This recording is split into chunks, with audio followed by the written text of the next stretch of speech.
On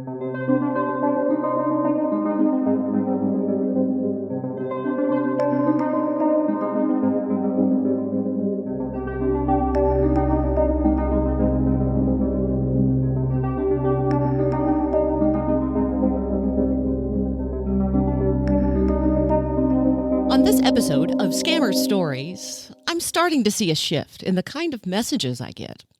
In the beginning, I heard mostly from family members who wanted to know how to stop their loved one from being scammed. Now, I'm hearing more and more from people who are at a place similar to my own. They're frustrated. For years, I've been trying to get through to people that this is a love addiction. I remember the first time I heard from a woman we'll call Jenny. Like me, she's a journalist and was hoping to use her journalism skills to show her mother that she was being scammed. Jenny had a more direct approach with her mother, where I was more of a pushover because my mother was dying from cancer. She helped me answer the questions that run through my mind daily. Did I do enough? Should I have taken a different tone with my mom? Because Jenny is a storyteller like myself, you're not going to hear from me much. I'm not going to interject much here. She can tell her own story much better than me. Here's Jenny's story. When did this all start and how did it start? Okay, so I live in Canada, and it was actually Halloween night when my aunt, my mom's sister, gave me a call, and she said, we're worried about your mom, and she's asked me to borrow $10,000. And I said, okay, any reason why? She's like, well, I'm really kind of concerned because she had mentioned some kind of friend that's working on an oil rig in Italy, and his equipment broke down, and apparently he can't get paid his contract until he fixes the equipment. And it also sounded like this person might have told my mom some sort of dire story where maybe people were in trouble, like maybe something was on fire, or because it sounded like desperate, like I just remember her reaction at the bank was desperation. So I think something to that caveat might have been told to her by the scammer. So October 31st. And then I started looking into her emails because bit of a background, I had bought her an iPhone 6, an older model iPhone a few years ago. And it was mainly to keep in touch because I had just had a baby and I wanted to, send her pictures, and she lives an hour away. So it's not really that convenient to always go up and see her. And also that so she can keep in touch with our family, like her sister. She's got a big extended family. And that was the kind of main reasoning for it. So I had actually kind of wrestled whether or not she needed Facebook. But I was like, well, some of our family members are on there, so I'll install it for her. This is a dilemma for so many of us with older parents. We want to make them happy by connecting with everyone online, but at what cost? Jenny even took steps to avoid the scumbags. So what has happened is that when I created her Facebook profile, I wasn't diligent enough or didn't have the foresight enough to think about locking it down completely. Like I had bought her a book, using a cell phone for dummies. And it does tell you about security and privacy and all that. But I don't think she actually read the book at the end of the day. And so the Facebook profile was open and people could randomly message her, and they were messaging her and she was responding to every single one of them, as I found out. And a lot of those people were scammers. So that's kind of how this whole mess started. So after my aunt told me, the $10,000 borrow request was, I went into her email because I had set up her Gmail account, and I had noticed that she has two banks that she deals with. And so one bank, she had sent a picture of this guy, this Chinese guy, probably in his mid 40s, maybe early 50s. And it didn't have anything else attached to it. It was just a picture of a guy. And there was another email to another bank that she has accounts with, and that person, I think there was either an appointment email or there was something about a wire transfer. So I have a background in journalism, so my instinct is to just investigate the hell out of this. So I emailed the two bank employees and I said, listen, you don't know me, but I am the daughter of your client here, and I think she may have been scammed. The backstory with my aunt, the guy working on the oil rig, and then both of them actually called me back like in a day or two, like surprisingly really open. They can reveal only so much because it's client privacy rules or whatever, but they were able to tell me like, yeah, your mom was in the bank and she was, told us the story, wanted the wire transfer for $10,000. And then the fact that it was like the oil rig story really kind of gave them the red flag, and they didn't let the wire transfer go through. Ditto for the other bank as well too. You got lucky that they talked to you because our family couldn't get anyone to talk to us. I mean, they could tell us certain things, but they wouldn't be able to tell us like if she had taken money out of the bank or the like how much. Like it was mostly about that one transaction. So that was helpful to know that, okay, the banks have stopped that. So I said, can you put a flag on her account? They said we can, but at the end of the day, if it's her money that she's taking out, and if scammers are telling her, here's a way to avoid those red flags by saying, it's for a family friend or it's for like a renovation or something else, then there's really not much we can do. And I get it. So I went a different way. I started, I didn't want to tell my dad at first because I didn't know how he would react. Now, they're still married, right? They are still married. Yeah, they've been married since like 1970, so it's been like over 50 years. So and just to kind of prefix, like my parents should have never really gotten married because like they're mismatched. They're both Chinese immigrants to Canada. They were actually matched by a matchmaker. So it's almost like an arranged marriage, and they are so different in so many ways. I mean, the great thing about their marriage is that I'm here, I guess. That's a whole nother story that's interesting. It is, but it really kind of ties into it. This is sort of like the root of like how things sort of led to where just years and years of unhappiness and incompatibility, and my mom wanting to travel and my dad being a homebody. So when you kind of look at that as a whole, like you can see why she would turn to the attention of a scammer, but at the same time, it's just really tragic. So I had her Gmail account and I ended up calling her and saying, like, hey, I'm just trying to update your privacy settings on Facebook. I've heard there was like a hack or something like that. So she allowed me to get into her Facebook. And from there, I was able to like change passwords so that only I could access them as well too. Like I had way in from that point. I was able to like lock down her account, put her privacy settings so that nobody could actually look for her, she wasn't searchable anymore. But in the meantime, she had talked to all these scammers and her chat messages. I was reading through them, and there were like two. There were two that really kind of stuck up to me. One of them was the picture of the guy that was given to the financial advisor at the bank. And so I'm reading that chat transcript. And the funny thing is, I know it's a romance scam, but the way that the conversations kind of went through, at least from what I saw from the Facebook transcript, was that it's like, hello, friend, how are you? How's your... And it was never like he would ask her about her husband and her family. And unfortunately, she revealed personal information about my daughter, like her age and her name and stuff like that. But it was never like sexual or romantic. It was a weird sort of like, hello, how are you on the oil rig today? Like, it sounds like it was just company. Yeah, it was almost like a companionship thing. So I was reading that, and then I was reading this other transcript of another scammer who it started going deeper, and then she was saying like she was being threatened by this other person, and that person was like the picture of the guy that was sent to the bank. And I'm like, oh, okay, maybe this is making sense, that she had actually sent $25,000 to this other scammer, like who was threatening her and threatening her family, had said like he was a powerful person in China. And so that's when I confronted her and I said, listen, I know about the $25,000 that you sent.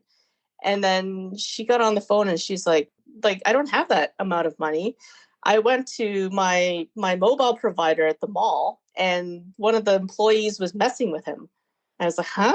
Because I was like, who would do that? Like, what mobile, like what cell phone worker would do that? So I got my detective hat on, and then I called the mall location, and I said, listen, you don't know me. Maybe you know my mom. And she's like, oh, of course we know your mom. Like she comes in every week and we love helping her. And she was saying like, she's been trying to send these wire transfers. And I said, is there any way that one of your employees would have messed with this other scammer just to get her off her back? And so she asked, and she's like, oh, actually, yeah, there was one guy. I And I was love like, okay. it. I was like, That okay, cell phone story of yeah. So I was like, so she actually hasn't sent $25,000, and like she isn't being threatened by some high power guy she thinks is from China. It was just to kind of get this guy off the back. All right. Okay. So that scammer is off the radar. That's fine. But there's this other guy. He goes by the name of Andy Lim, the picture that was sent to the banker, the oil rig guy. So that guy is the real threat at this point. And the funny thing is, like, at that point, I called our local police unit or whatever. They have a community safety officer. They said, we hear stories about seniors getting scammed by romance scams all the time, all different kinds of scams. What we can do is you can come to your house, talk to your mom, and we can bring a social worker with us. What do you think about that? I said, great. I thought maybe like a person of authority could knock some sense into her. And at that point, I had to tell my dad because he's always home. So I told him. And the funny thing is, like, the messed up thing is he already knew about it. He's like, oh, your mother wants to run away with Andy Lim. She thinks that he's a millionaire and he's working on an oil rig and his equipment's broken. And she thinks that he is going to come over here. They're going to get married.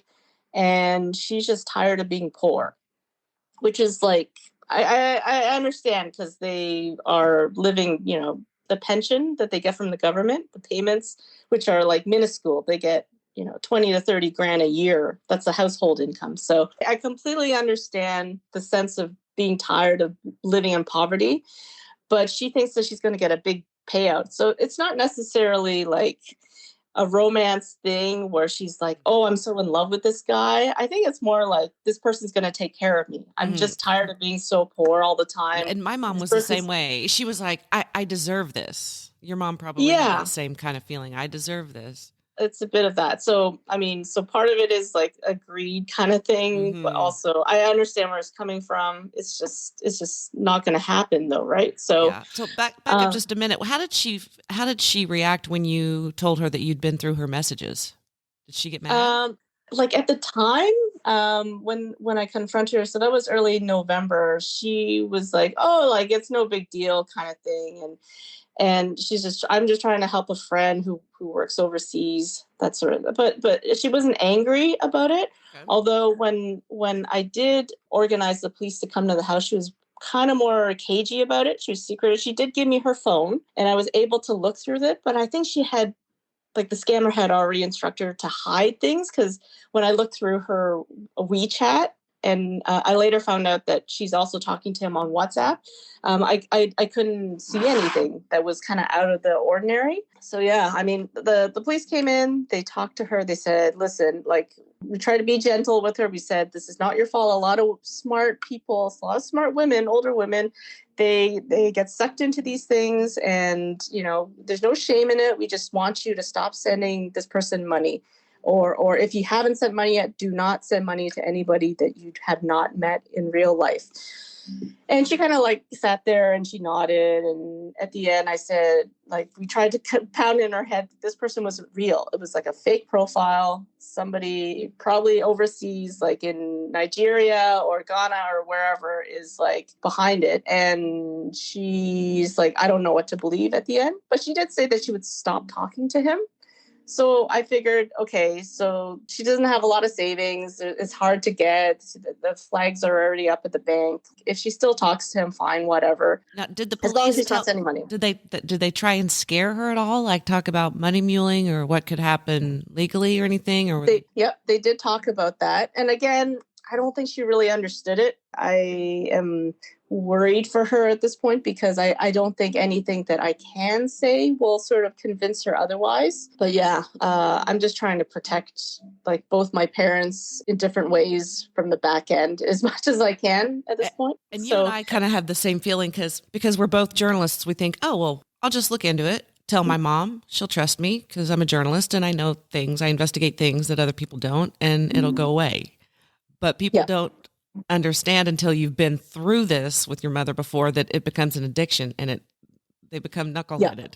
Yeah, it's like living in that fantasy cloud. It's what do you call it? It's the betrayal blindness, where any sort of new information that will threaten the fantasy and threaten the kind of good feelings, the dopamine and the oxytocin that you get from these conversations, the brain will just shut it down before it gets to that sort of rational part of the brain.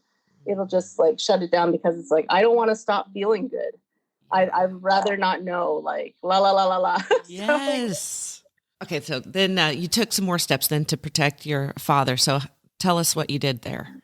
Sure. So that was in November and everything kind of calmed down. There was like a point in, I think, like February or January at like 5 a.m. Like I had told some of my close friends about this and they had kind of given me an alert saying, hey, listen, I just saw your mom's, we're friends on Facebook. And I saw that she had posted a picture of the guy, the scammer at four in the morning as a story on Facebook. I was like, so I messaged her, I said, why did you post a picture of Andy Lim? And then she never responded. Right. So anyway, I figured if she's talking to him, fine, or she's like still like wrapped up in him, fine, as long as she's not sending him money, fine.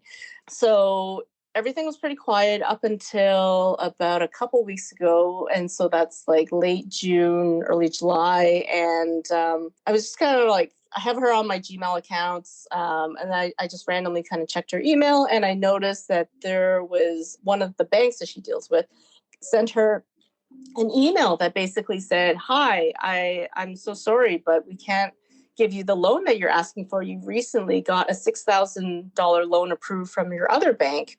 And so like your income doesn't allow for it. And I was like, oh shit. So like I go back through her other emails and sure enough, there was an appointment for her to speak to a financial advisor at a different branch of the same bank. Obviously, so she wouldn't get detected. So again, I do my thing. I reach out to both banks and I say, listen, I think my mother's been scammed. Here's like the other conversations I've had with other people from your bank. Can you please call me? And so they both call me again. And the person that gave her the loan said, she came in and she was so nice, but she was vague about why she wanted the money because we do have to ask. And she said, oh, I need it for a family friend, but she wouldn't say anything beyond that. And the advisor's like, I borrowed money before for family. So it didn't seem like it was off for me because it's a reasonable thing to ask for, right? So obviously she's been coached by the scammer to get that money. So now I know she's got $6,000. I call her because I'm like, I got to know, maybe she needed it for something else. And she said, I caught her off guard. This time she was on the phone. She's like, Jennifer, leave me alone. This is my personal life. This is my business. Don't worry about it. Don't worry about it. Like I kept pressing and she kept saying, it'll all work out by the end of the month. And so from what I took from that is that she has already given the money away and he's probably made her some sort of like bullshit promise that he'll come and save her or take her away or marry her at the end of the month or he'll pay her back. And of course they never do, right? They just basically say, oh, I can't, I've been held up at customs. Please send me more money. It's always an excuse with an attachment to a request for more money. So, and my mom did the same thing. It's my life, my money, but yeah, it's not just their lives. It affects the whole family. Yeah. And I couldn't get that through to her. At the point where I'm like, okay, she's able to take out a $6,000 loan. She may be able to take out more at another time and won't be able to pay it back because I know how much income she has. But also what really scares me are we have payday loans here where the interest rates are like 2,000%. It's impossible to pay them back. And I checked it up and you can actually use your government pension payments to use as collateral. So she can get into a lot of trouble with that. And the muling for sure is a huge concern because as much as back end stuff I can do, I can't stop her from doing that. Right. And that can end her up in prison or jail. So, all right, she's got the loan thing. Let's deal with my dad first. So they're still married. Their house has been paid off. It's been paid off for a number of years now. And he's like 13 years older than her. So he's in his like late 80s now. I was concerned that he would be destitute if her loans get racked up so high that it ends up turning into a lien into the house. And so I was trying to figure out like creative legal ways of how to protect him. And I found out in Canada, anyway, in our province, we are able to change the home ownership type. So right now, their home is in joint tenancy, which means if my dad dies, then it all goes to my mom. It supersedes a will. Like if he wanted to give it to me, it would all go to her. And then my concern is she would give it all to the scammer. So then I figured out like if you change the joint tenancy to something called tenants in common, then his half will be protected. At least it's going 50-50. She can piss away like her savings or whatever, but at least my dad will be protected. So we're working on seeing a lawyer for that. And in the meantime, to protect my mom as best as I can, I've been able to like, it's a bit sneaky, but I called up Equifax and I basically said, oh, I'm my mother. And if there's any sort of loans that are taken out, I'd like an alert to be sent to me, like an identity theft alert. And you can call my cell. Awesome. So ideally, they will call my cell if she tries to take out another loan. I'll say, no, I never authorized that. So who knows if that will work, but that's part of it. So kind of have to fight fire with fire. Now, they're still living together, right? Your parents? Yeah, they're still living together. And with the housing prices as well, too, like if they were to split the house, I think it would be difficult for them to live separately. So ideally, it is still best for them to live together. And it also would mean that the money is still tied up in the house, so she can't really freely spend it, which is a good thing. So anyway, we're still kind of investigating that. Also, like as this was happening, I reached out to an ex-boyfriend of mine who works in tech security, and I told him, what was happening. I said, I'd really love to know who this scammer guy is. And he actually, through his own detective work, and he wouldn't tell me how, but he was able to figure it out. And it turns out it's a guy that's in Ethiopia, and he's probably my age. He's in his like early 40s, got 2 kids. And ironically, went to engineering school the same time I went to journalism school. And it could be him. It's a good chance that it could be him. And the funny thing is, like, I don't know if I was angry per se. I just kind of wanted to know. I don't plan on doing anything with this information, but it's just kind of good to know. Because it's not like you can really prosecute or anything. That's the problem. No. You can track him down, but then once you track him down, what do you do? What do you do? Yeah. And I mean, I've heard people that have gone dark when they find out the identity of these scammers, like, threats and whatnot. I'm not really interested in that. A part of me, I wouldn't say feel sorry for them, but I just understand the context of why they would do something like this. Like in poorest countries in the world, Wild West, like corrupt police, you work for a whole month at a gas station, you can make $30 US. You will work at home on a phone, like scamming people, and that's money. Your livelihood there. It could be safer. So, I mean, I don't condone it. I don't feel sorry for them, but at the same time, I understand the motivations for doing it. So I also know it's not personal, because it's like a fishing net, right? Okay, so yeah, my ex found the person, but I said, I want to know who the guy in the picture is. So I had started watching these YouTube videos on, it's called Scamfish, and I think the company is called Social Catfish. Yeah. He's out of Oklahoma. He's by where I am. Yeah. Oh, okay, great. Yeah. He's a great company. Really, really, really intuitive and everything. So for $5.99, you basically sign up. You get like 5 days of searches. And so I did a reverse image search of Andy Lim. And it came up like, I think there was like 10 hits. And then one of them ended up being like a testimonial for a doctor's office. And they put down this guy's real name. And I Googled him and I looked up his Instagram account. I'm like, holy shit, it's him. And it was so surreal, like finding out the identity of this person after seeing, like just looking at this guy's picture for like 6 months. Oh, yeah, I did Crazy. Too. Yeah. I felt like it was, well, again, the whole investigative thing made me feel like it gave me that rush, right? Because I found him like, oh my God.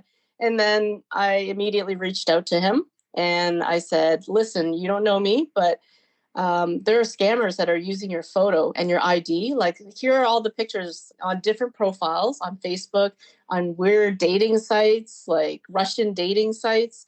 And he wrote back, like, he's like, oh my God, I'm so sorry. Has your mom actually given money to this guy?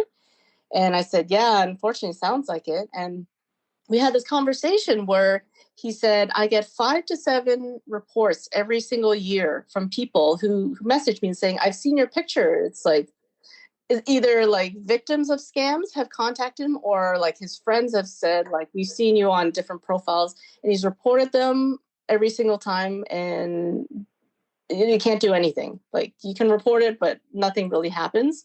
And so what I think has happened with him is that, like, he's a victim too, because his picture got stolen. But I think he's in a database of photos that scammers use and maybe sell to each other.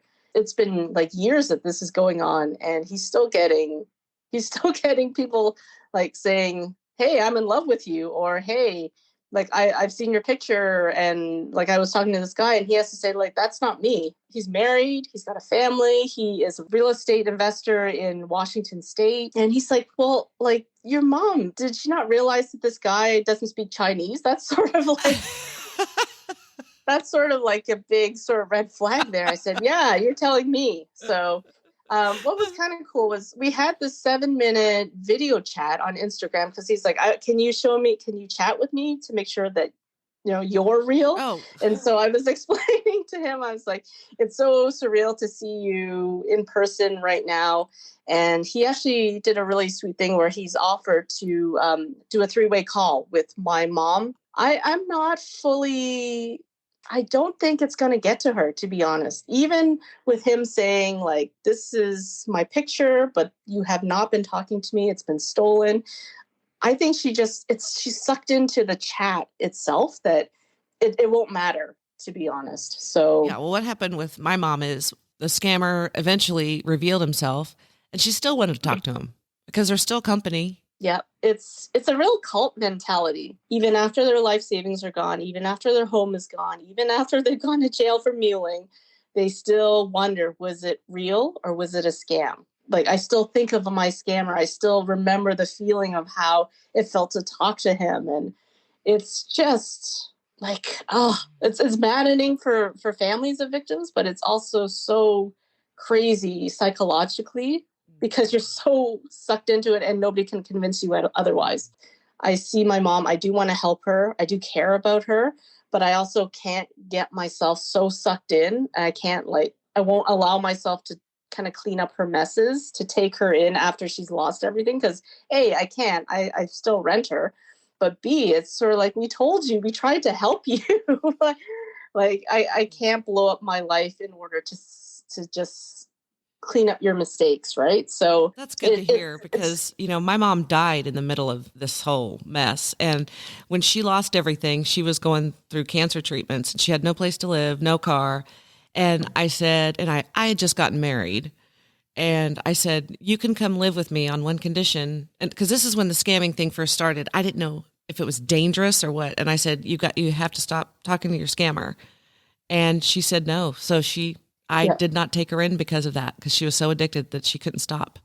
Yeah. And I wonder, like, so my aunt says, well, can't you just take away her phone? Like, you gave her the phone. I said, yeah, but if you take away the phone, she could just get another phone. It doesn't really matter. Like, that's obviously she's besties with the people at the cell phone store.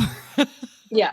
They should make a movie out of this, to be honest. Oh, they will. So I don't know. I don't have any real advice for families other than, like, all the kind of steps that I've taken, but I mean, it's still going on, so I can't stop it. You know what I mean? So, and that's frustrating. And I've been in contact with one of your other podcast guests. And yeah, how's that going? You guys are communicating? Good. Oh, she's great. And we've been able to kind of, it's nice to have that support, because it's a very sort of nuanced thing. Other people won't really get it unless they've been through it. But I like what her therapist had told her, which is, like, this is your mom's journey, right? Like, you can try and interject or tell her all these things, but at the end of the day, it is her journey. So I kind of take that and apply it to my situation, because, yeah, there's only so much you can do. I'm taking a trip soon that I hope will give me a little bit of closure, if not at least be therapeutic. For those of you who've been following along with my journey, You know that my mom died in March of 2020, right when the pandemic started. I bought a plane ticket for me and my husband to travel to Jackson, Mississippi so we could hold a service for her. But we still haven't been able to have that service because of spikes in coronavirus numbers. My brother went to Jackson last week to get her ashes. We decided that we'd take the trip, just the two of us, to Kingman, Kansas, so she can rest next to her father. I'm hoping it gives me and my brother time to reflect on the good times so I can try and heal the anger that's still in my heart. I'll keep you informed on how it goes. In the meantime, keep the messages coming on the Scammer Stories Facebook page. You can also email me at scammerstoriespodcast@gmail.com. Until next time, Scammer Warriors.